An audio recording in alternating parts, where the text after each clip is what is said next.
Have you ever wondered what the most common mistake that a flipper can make with their project, whether they are experienced or brand new? Well, I'm going to tell you, it's over renovating. Now, if you want to avoid making that very same mistake that plagues so many people when it comes to flipping, then stay tuned to the rest of this video, because I'm not only going to talk about how to avoid over renovating, but also under renovating your flip projects so that you can strike that sweet spot when it comes to your renovation budget and your profit. So stay tuned.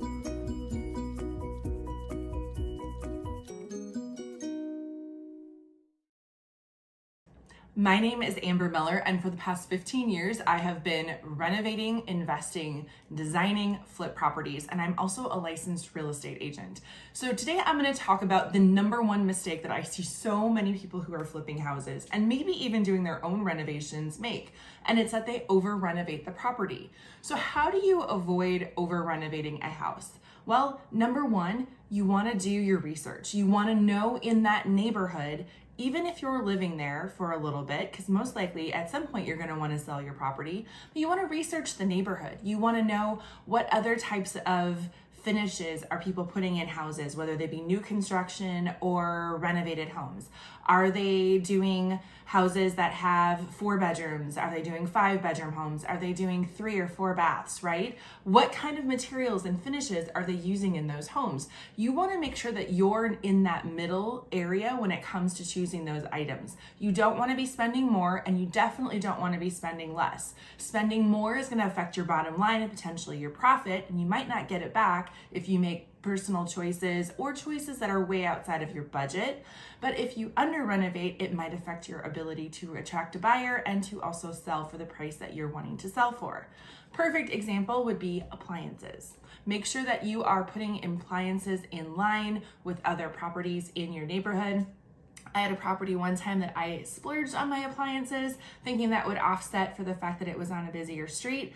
And guess what? It didn't matter. Nobody cared that it had Bosch appliances inside. All everybody cared about was the fact that it was on a busy street. So there's certain things that you can try to accomplish with choosing a higher end item, but it's not necessarily going to translate to the bottom line for the potential buyer. Number 2, you need to understand your buyers. You need to know what they are looking for and what they're expecting. If you are going to install tile in bathrooms, there's plenty of options that are in a budget friendly price point. You don't need to spend $20 a foot on a very graphic, stylish tile. That might not appeal to every single buyer. Make sure you're making choices that are more on the cost-effective and neutral side, and especially when you're selling to an unknown buyer, having those extra details and stylish items in the forms of staging or accessories is going to give off the same vibe and the same feeling to a potential buyer without completely alienating their taste if it's not what they would choose. Plus, then there's still some opportunity for them to personalize the space when they do purchase that property. Next, I'm going to talk about making the right finish choices. Now, again, you're going to want to make sure that you are doing things that are going to attract buyers but not alienate buyers. So things that are trendy, you might want to stay away from, but there's some trends that have been around for a while, so you may want to incorporate those. Those would be details like wall detail for maybe like a mudroom or a accent wall in a bedroom. Perhaps an end panel design on a kitchen island is just the right blend of trend, but also custom design to elevate that and make it feel like it's not something that they would find in just any other house. You're also going to want to make sure you're checking out your comparable sales. Again, these should always be the determining factor of how far you go with your renovations, because those are already houses that have sold and proven that they hold that value for that neighborhood. And so they're going to want that to always be your guide when it comes to deciding on what you're going to do for the property. And then last but not least, you're going to want to consider the condition of the home.